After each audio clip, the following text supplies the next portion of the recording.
So dystonia, let me explain some of the terminology as we go into the management of dystonia. We think about dystonia as a sustained muscle contraction with creating an abnormal posture, but this is an incomplete definition because a fully sustained or persistent abnormal posture or contraction is likely spasticity or contracture.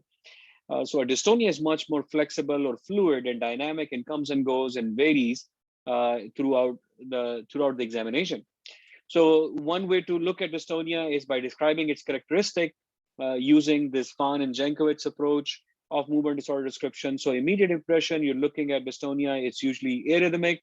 It has some sustained components, but comes and goes, but is continual or continuous. It's rare for it to be paroxysmal, although there is a form of dystonia called paroxysmal exertional dystonia, which happens in episode, usually brought out by exertion. It goes away in sleep. A dystonia that is present all the time and does not go away in sleep is likely to be psychogenic. Another tip to remember, it is present at rest, but it usually gets worse with action. It is usually patterned. It's the same muscles involved over and over, and often has combination with other abnormal movement disorders. It is usually slow movements. It could be ballistic, but it's usually small amplitude, but jerky. It could be forceful. It is not suppressible. Usually there is no vocalization or self-mutilation. And there is a sensory component called gest antagonist, where you can suppress your dystonia by touching it.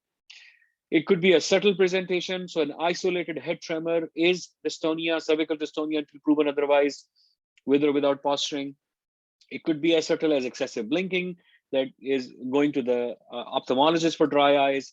It could be a subtle posturing of the limb. Limb dystonia is very common in Parkinson's disease, especially of the foot, with toe curling or foot turning in.